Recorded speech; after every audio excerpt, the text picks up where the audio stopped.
Hey everybody, hi friends, welcome back to another episode on a mother's journey to holistic health and healing. And this episode is 37, I think. I'm gonna check because I know every time I say what episode this is, I'm so wrong. I should probably check that before I start every podcast episode. Okay. Yeah, okay. This is episode 37. And today I'm kind of nervous about, to be honest, I'm kind of nervous about what I'm about to share with you today. I know I'm going to get emotional, and it's something very, very personal, very emotional, very sensitive. And so, bit of a trigger warning. I'll share in a minute what that is. So that way, if you feel at all some in your body, whatever it is that you feel that you do not want to listen, I totally respect that. I completely understand because I was in your shoes. And so maybe you'll want to come back to it another time when you feel called to, really, because I don't really think that we're ever ready to kind of step into unpacking any certain older memories or past traumas or anything like that, just because of how difficult it is and all the grief and heartache and pain associated with it, and how it can bring us back to that moment at times. And it's kind of like you're having to heal some of those parts of yourself again. And one of the reasons why I'm sharing this episode is because not only have I felt the call to share it, because I haven't before. It's been a year since the podcast, over a year already. And I've not really dove much into that. So I'm going to get into it today. And also because I'm coming up on the anniversary. It will be 6 years has passed since I had to make one of the hardest, most difficult decisions I feel in my life so far. And yeah. So I'm going to be sharing with you what that is, what helped me to get through it, all the emotions, everything that I felt, if I can recall, just based off of my own memory and what I journaled, what helped me to get through it, of course. So that way, if you too are experiencing similar pain and you feel like there's no hope or you don't have faith, anything like that, you've lost faith, you've lost hope, I hope this will re-spark that fire, that flame, so that way you can go down that path of healing and that you can have that hope again and rebuild that hope and trust and faith. So yeah, let's get right into it. Yeah. So on another note, I want to just check in with you. How are you doing? How are you doing at home? I know with all this chaos going on around in the country and the world, and oh my gosh, the weather changes and like politics, everything. It's just a really wild, like turbulent time right now. I hope that you are doing the best to take care of yourself on top of on top of parenting and motherhood. We're learning how to take in all this information that we're hearing around the news and staying informed. And on top of all that, we're trying to do what we can to take care of ourselves. And so you throw into that, everything that's going on into the world, taking care of ourselves, our family, all your other, your whether you're working, if you're a working mom, and your fur babies, if you have pets or you have other loved ones that you're taking care of. It can definitely be a lot. So just want to acknowledge that. Thank you for being here and for listening to the show and to the episodes, and wouldn't be here if it wasn't for you, really. And so I just want to thank you. Thank you for being here. And, it's been a really hard time for me as well. I had another family member that I lost just recently on the 3rd. One of my close aunts passed away. She was suffering from cancer. And so, just grieving through from that loss as well. Grief is just, I guess that's another podcast episode, right? We all grieve in our own ways. And so, yeah, it's been really hard for my mom and and her sisters and her daughter, and me and my sister and I, we were really close with her. And she was always so supportive, such a loving aunt, so supportive, always wanted to check in. And yeah, so I just wanted to share that. So if you've lost anybody recently, also, my heart goes out to you. My heart and prayers go out to you and your family. My deepest condolences. And yeah, so I guess that's all about for the updates that I wanted to share for today. Let's get into it. So, trigger warning. This episode, I'm going to be sharing about, it's really one of the most vulnerable parts of my life that I have been deeply ashamed of and really held a lot of guilt. And probably, I probably still do hold some guilt, and it took me a long time to forgive myself into thinking that I was worthy again to take that next step. So you may resonate, or maybe you've had a friend or somebody in your family who had to end a pregnancy. So trigger warning, this is about my medical termination, my pregnancy termination due to a medical diagnosis. And I'm going to be sharing with you a little bit about that experience, how I found out, how I made the decision, what helped me get through it. First of all, I just want to say from the bottom of my heart that I am so, so, so sorry that you had to go through something like this or are going through something like this. And there are no words to really give comfort. I'm just so sorry that you have to go through something like this. And I pray for you and sending you lots of love and healing. And yeah, so, if have been in the shoes, whether you had to have an abortion, and had to end another pregnancy for whatever reason, you had your reason, right? You had your reason in that current moment, in that current season of your life. You had your reasons, and that is valid. And it took me a long time to believe certain ways of thinking, to believe what I would tell myself. Of course, I have the things that one part of myself was trying to support myself with. And then I had the other part of myself that was just, very critical and very harsh. And we all have those kinds of parts in us, right? So yeah, I want you to know that healing is possible. And that's why I'm sharing this podcast episode with you. So again, if you feel like this may be too much for you, or it may trigger something and you don't really want to go there right now, please, use your discernment and come back to it at another time. And if not, then thank you for being here. And this is it's a very hard, very courageous thing to face. So, yeah. So, I had my first pregnancy loss, miscarriage, before I had my son. And that experience in itself was traumatic too. But after I had my son, I was always so worried throughout the pregnancy about him. And I'm sure if you have pregnancy and you've had multiple losses, you were always kind of like walking on eggshells, or just feeling like you couldn't really feel at ease or peace until baby was here. And even when they're here, it's still like, is this real? Like, are they healthy? I got to make sure, right? We're still kind of like we are. Yeah, we're in survival mode still. And so after I had my son, we knew we wanted to have another baby. And after I had my son, I think we wanted to start planning to have another baby, like I think after he was like maybe 3 or 2. And so my son was born in 2018, but I guess it happened a little sooner because I got pregnant in 2019 with my third pregnancy, right? So the first pregnancy was a miscarriage, and the second time I had my son, and then the third was when I had to terminate, or when I made the decision to terminate. Yeah, my son was only, I guess, like almost going to be 2, really, 1.5 or something like that. And at first I was like, when I got pregnant, I was like, when we found out, I was like, oh my gosh, what are we going to do?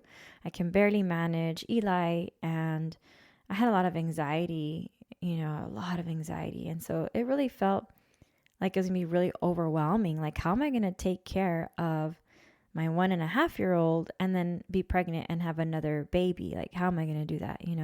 And the fact that I had the anxiety on top of that just made it feel like impossible. And I was not quite in a healthy headspace, like mental space. Back then, I didn't have as many practices as I do now for my mental health, for my spiritual health, for all of it, for emotional health. I didn't have all the practices in place that I have now. And I believe it's because of a lot of these experiences that I've had have helped me cultivate that. So, so I found out I was pregnant, and I don't remember, and he was a boy. I don't remember exactly when we found out. I guess it's around that time when you get those genetic blood tests, right? So they tell you like what kind of abnormalities are happening with the baby. And so, the strange thing is that like I had this weird feeling that it wasn't going to be quote unquote normal. And so, my midwife at the time, she broke the news to me, and she's such a supportive person, and was very compassionate with me and very patient with me. And she told me the news. And at first, like, I was hopeful. I was like, okay, well, I wasn't saying like, let me just share that at first I got a different opinion. I'm sorry. I got a different opinion from some other doctors to see what their opinions were like. And as we kind of got further along, they kind of just shared with me it looks like this baby's going to be in and out of the hospital, this and this, kind of just sharing like the worst of what kind of life my baby boy would have. And so I just kind of started doing research. I kind of started just doing a lot of research on journal articles on his condition, looking up if there was any support groups on Facebook or any kind of stories or anything that maybe some other women have happened to their child as well, similar to my son, and seeing if I could I guess I was just looking for some answers, right? To seeing, will my baby be okay? Will he survive? Like, what will his life be like? Like, there was just so many questions that I was going on and through my head, right? And you can imagine the more questions that you have, the more uncertainties, the more fears, how that's going to make you feel. And so, I was just devastated. I was heartbroken. And to still be able to show up for my son, I don't know how I did it. Looking back now, it's kind of like a blur. I really don't know how I did it. And like, that's for a lot of us as moms, that's the reality of it, right? It's like we go through so much that while there's other deep pain going on inside of us as well. And we still have to show up for our other children. So yeah, we got this horrible news, and I'm just doing a lot of research and trying to see different doctors and getting different opinions, which all they led to the one opinion of like, he's going to have a difficult life. And I don't know if I was like 4 months in or something like that. I can't exactly recall, but I do remember it's around the time that the law here in Texas, like for the abortions, I think it was cut off at 9 weeks or I can't remember exactly. And if it was any further, you had to go out of the state. So as painful as it was to make that decision, I told my husband, I said, I don't want him to live like this, and I'm scared for his life. And, and so, I had to just go with what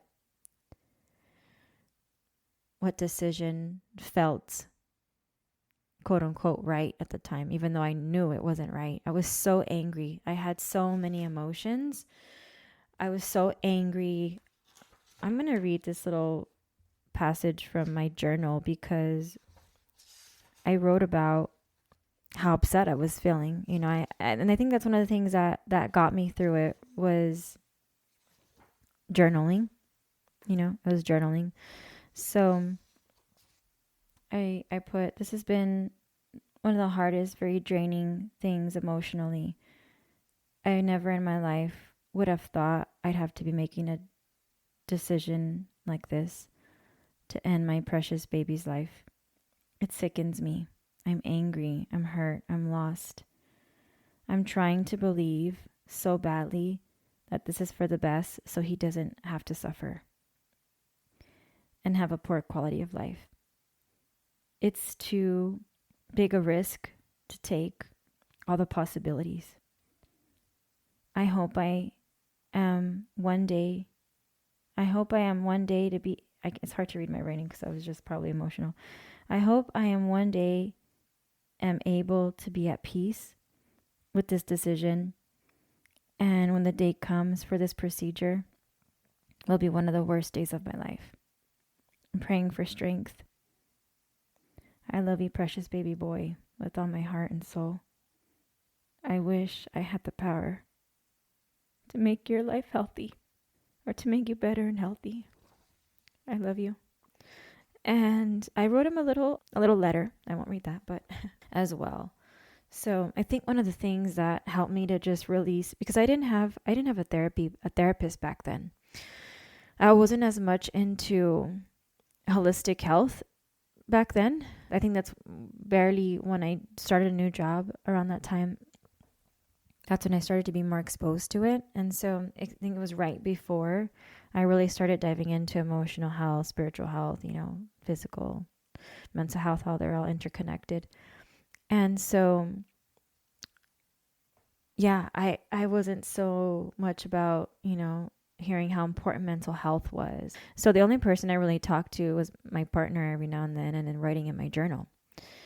And I think that's what helped me, in terms of like expressing how I felt and what I was thinking, because, when we hold all those emotions and all those thoughts and it stays in our body, right? And it can manifest into different ways, right? Just making us sick, maybe having more depression and anxiety disorders or anything like that. And so I really truly feel this kind of helped me too. Was part of my healing was through the journaling. I'm sure if I had a therapist back then that would have been helpful as well, but I didn't get one until a couple of years later. So I had to make an appointment out in Albuquerque, New Mexico. And still to this day, that just hearing that city, brings up those memories. And, it was a really, really oh my gosh, such a traumatic experience. Just going into the clinic itself and being in there, I was just like nauseated and like, ugh, I just felt sick and like just sick about myself, sick about the whole situation. It was just sickening to me. And it was so hard. And I just remember being in one of the rooms where they were trying to give me all the IVs to prepare the procedure. And I don't know, I guess it was my luck or what, but they must have poked me like 10 to 15 times literally. And I just kept telling myself, like, I was telling my husband, I was like, maybe this is a sign. Is this a sign I shouldn't be doing it? Is just my punishment? Like, all these thoughts were just going through my head. Like, well, this is what you get. Like, this is all the picking that you're getting into your arm right now. All this pain. Like, this is what you get. So these were the kind of like the words that one part of myself was telling of me, like, you deserve this pain, like whatever, right? So I was just having all these different kinds of very dark, very hurtful thoughts that I was having. And, like I mentioned, at one point I was like, maybe we need to call this off. Maybe this is like a sign that I should not be doing this. And then finally, when the doctors came in and she apologized and she was like, I'm so sorry this is happening to you. I'm so sorry that, they couldn't find the vein. We're going to give you this and this and this medication. It's going to be as potent and you won't feel a thing. I was still conscious and awake. Right. So I was just very groggy. So throughout the whole thing, like I was just crying and crying, just hearing sounds. And they talk about how like in trauma, right? Like if you're going through a traumatic experience, certain sounds that you'll hear or smells, right, can trigger a response in your body, right, and kind of bring you back to that moment where those emotions come up, where your body comes like into this fight or flight, freeze, fawn mode, right?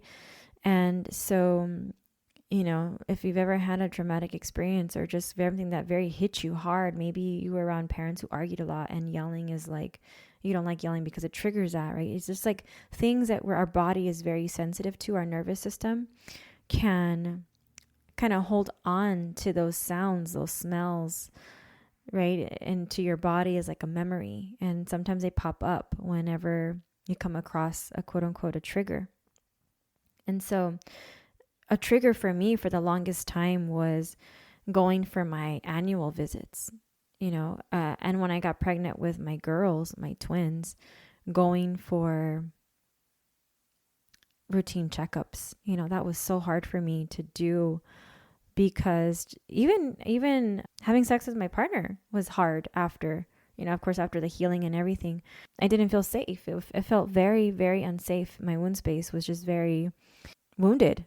It was just, it had so much trauma that I couldn't have sex with him. So our relationship kind of suffered and he didn't understand, even though I tried to talk to him about it a little bit. Although I don't think I tried to talk to him as much. I don't think I was as open to him back then as I am now. And, yeah, so that was really hard. So I just had a lot of triggers. So if this happened to you and you lost a pregnancy and you can recall some of those things happening to you, you're not alone, right? That is a normal effect from trauma. There's nothing wrong with you. That's just your body's, your nervous system's response of like protecting you, right? And so, it took me a while to really overcome that. And I still am uncomfortable till this day when I go into a physician or to go get like a PAP or anything like that. It's still a little bit uncomfortable. I'm able to breathe my way through it. I'm able to talk myself through it because I have the skills now that I do. And so that helps me. So yeah, after the procedure, and we came back home, I had the placenta with me. That's something I didn't share earlier. I forgot. I had asked the clinic if they could give me the placenta because I had planned to bury it and say a prayer and plant like a tree. And so that was kind of also like a healing for me in a way to, I guess it's just a way to connect with my baby and to have buried his, like some part of him, right? That was also part of me. And to bury it in the earth and replace it with new birth, with new life, a tree, was healing for me. So that was something that helped me a little bit, But really it was just taking it day by day. Another part of the healing process is you're there not feeling that baby that you had. And keep in mind that I was like 4 months and I was already showing and, just seeing him on the sonograms and like, you just feel like something is missing, right? If you've ever had a pregnancy loss, you know that something is missing and you don't feel complete anymore. You feel like something has been lost and taken away from you.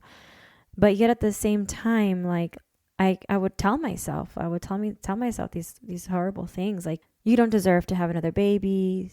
Look, why did you do this? Look at what you did. I can't believe you did this. I was just having so many horrible thoughts coming in that just made me feel very, very sad, very upset, very angry, very down. And I grieved a lot. And I felt like I wasn't going to be able to ever forgive myself, really.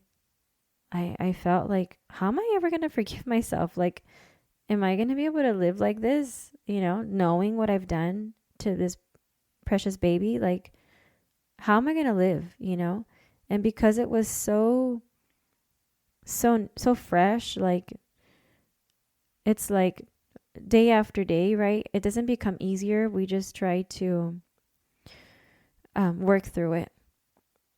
And so I don't think that it didn't start until, I'm not too sure exactly when I started to really forgive myself.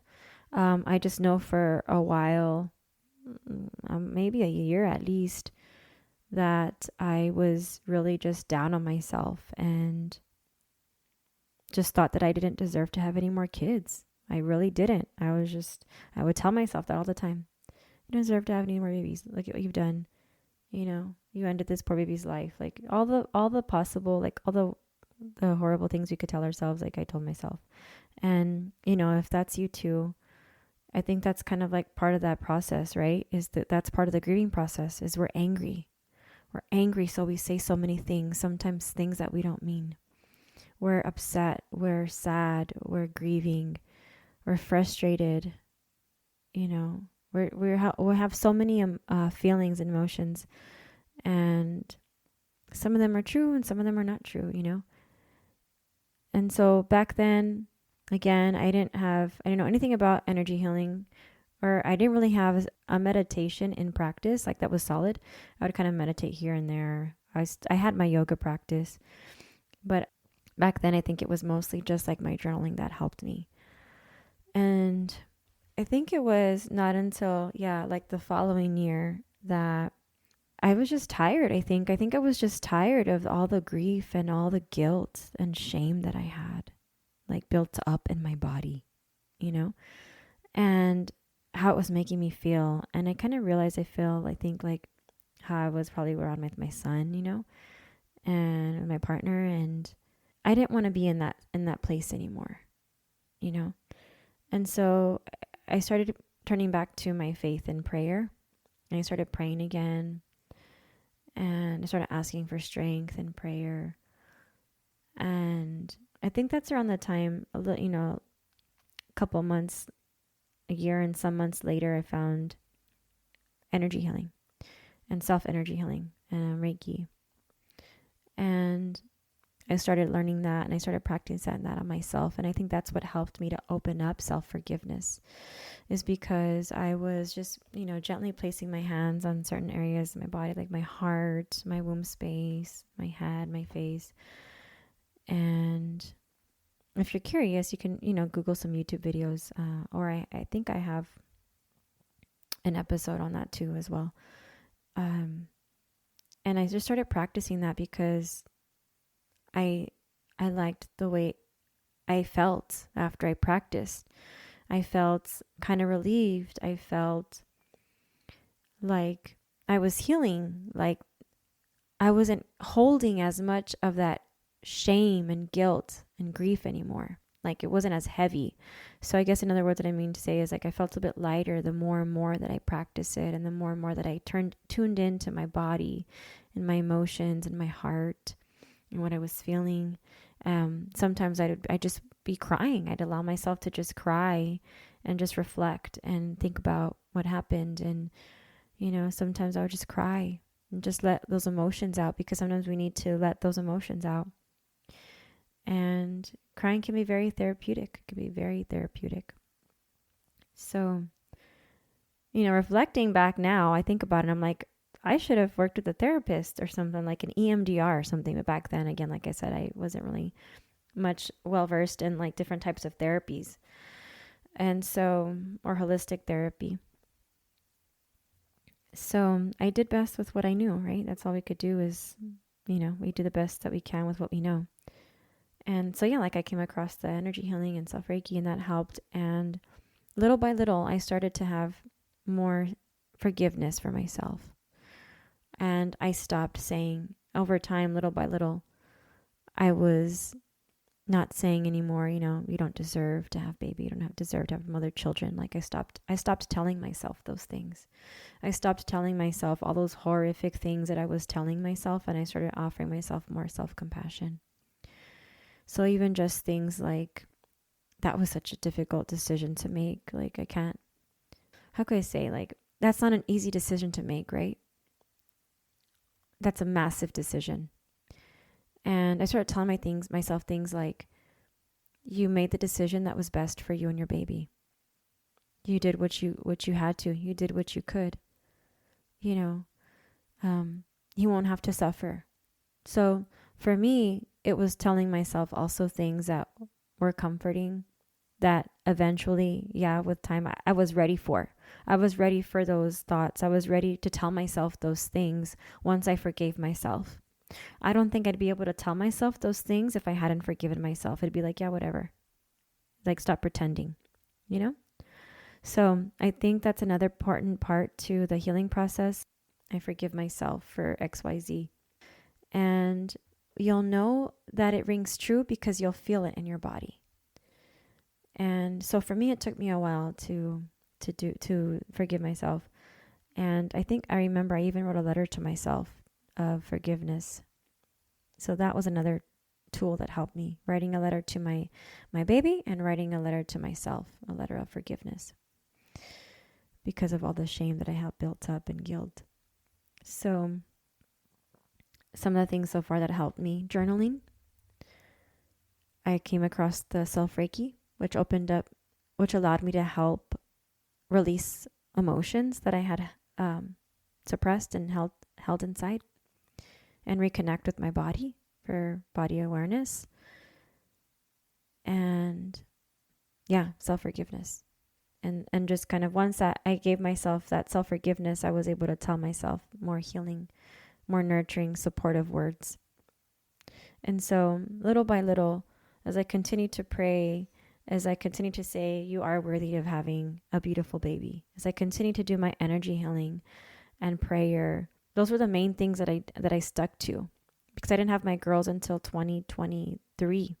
So from 2020 into 2023, we were trying, but I had another pregnancy loss, and I just kept trying. And at one point towards the end, I was almost like, you know what, maybe this is just what we're meant to be. Maybe I was already considering adoption. I was looking up adoption networks. I was talking to my son about, well, how would you feel if we had another son or boy, the boy or girl, talking to my son about it. So I was already kind of coming around to that acceptance of like, okay, maybe this is it. But then one of my friends, a friend of mine, had mentioned to me one of the fertility specialists here in El Paso. And I thought, okay, let me go try that out. I haven't done that yet. So I did. And we went through all of these types of tests and stuff. And so we found out some of the things that were going on. Like I had low progesterone. Something else happened with some blood clotting. And so I had to take a medication, a blood clotting medication every day. And I had to take some progesterone. And so I started on this medication and this blend of vitamins. And I continued that on with like my practices. So at the same time, I was also working as a health coach. It was a new job where I was learning more about holistic health. And so I think that also helped me take more of a whole person approach to my health, right? Is because I started learning more about how important mental health was, emotional health, how if we store it in the body, how that's not helpful for our health. I started learning about, I was reconnecting a bit more, my meditation. I wasn't too much deeply into my spirituality. That came last year. But still, I was still, praying and connecting, but not as much as a level as I am now. And then, I was trying to do the best that I could with my nutrition and movement and sleep and all that. So I was doing the best that I could with what I started learning. And on top of that, with working with the fertility specialist. And, I think one of the times we went for our follow-up, a checkup, and, it was a positive pregnancy test. And, I'm in there at the time. My husband and I were both sick. He was waiting in the car in the parking lot because this, we at the time where we had to wear masks and you couldn't come in if, you were sick. And so this is in 2022. And yeah, I'm calling him on the phone, like screen, what do you call it? FaceTime. And then the doctor's like, yeah, so you're having twins. And at first I thought he was joking, and I was like, shut the fuck up. Because I thought he was joking. And he's like, no, there's twins. And I was like, in awe. Like, you don't know how shocked I was. I didn't know how to feel. I couldn't believe it. I was like, what? And that can be a whole other podcast episode about their pregnancy. But after that, and of course, like coming back to prayer, like it's like there is hope again. You have to have that faith, which is what I didn't have. I didn't have the hope. I didn't have the faith. Not until I forgave myself and I stepped into this path of healing, of self-forgiveness, and the possibility, right? And I think kind of like I mentioned at the end, when I kind of started like accepting that, oh, well, I guess it's not, meant to be. I was kind of coming to terms with that, I was kind of at peace with it. And I was like, okay, I'm happy with my son. It's okay, and I was coming to peace with that. But then this happened. I was like, oh my gosh. And it was like, it opened up another path to healing with my pregnancies. And so that is another episode. But yeah, so it's just really amazing to kind of, to reflect back and think, like, when we're in a dark place, it's really hard. I know it's really hard to find hope and faith again. But I think when you just when you have this, when you hit kind of like a low, right? Like a rock bottom or a low, and you reach out for help, to a higher power, to God, to whoever you pray to, or the universe, or whomever. And you have this connection, this faith, like, please give me strength for XYZ, whatever it is, as you're going through that process, right? Little by little, I think that you're handed like breadcrumbs to help you on your journey. Like for me, it was the self-Reiki that kind of opened up for me. And it was my new job too, actually, now that I'm thinking about it. It was my new job. That was exactly what I needed at the time, because I learned more about holistic health, about a whole person approach to health. And I took a whole course, I kind of like went all in to learn more about that. And the meditation practice, the self-Reiki practice I had allowed me to really get in tune with my emotions and my body, and start cultivating gratitude again, and faith and hope and trust. And so, yeah, I hope this helped you in some level, to help you see that, it's possible to go from feeling unworthy to feeling this, self-guilt and shame, and feeling like you don't deserve to have this joy or to have this or that, to look at the possibilities. I was blessed with twins, which is still like amazing and unbelievable to me till this day. So yeah, I just want you to know that healing is possible from the pregnancy loss or termination, if you're willing to go down that path. I know it's not easy, it's hard, but at the other end there is light, and it opens up space in your body, in your heart, in your soul, to feel lighter, to have more joy. I felt like I was never going to have like true joy anymore. I just felt like I was going to live in just this despair and shame for such a long time. And I proved myself wrong. And I had hope, I had support too. And that's another thing, reflect on who you can to help you with support to get through this process, whether you're going through it now or you have in the past, but you never really feel like you like went through it and healed from it. Maybe you feel the call to start working with an EMDR therapist, or someone that you feel aligned with, a healer, or a support group, or anything like that. Yeah, so I know that was a lot, and I really want to thank you for listening to my story. This is also part of my healing, is sharing this story with you as well. And so I'm completely grateful for you and to myself for showing up and to sharing this, because it's hard and it takes courage to come out and speak it. So I am proud of myself, I'm thankful to myself and I'm thankful to you. And I'm going to leave you with this quote that I looked up, and it's so beautiful. And it goes, "Forgiveness is not about forgetting. It's about choosing to love yourself enough to release the pain." Just want to invite you in to take a little brief moment of breathing to connect with our body. So if you like to, wherever you are, take a deep breath in through your nose. Hold it softly and sigh it out through your mouth. Again, breathe in love or peace. Hold and exhale any shame, guilt, or heaviness you're ready to release. One more time. Inhale hope. Hold and exhale into faith.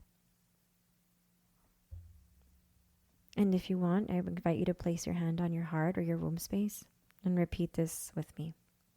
I offer myself forgiveness for what I could not control. I honor my grief. I honor my healing. And I open up my heart to receive love, life, and blessings in all forms. I am worthy of peace, forgiveness, and new beginnings. I'm going to repeat that one more time.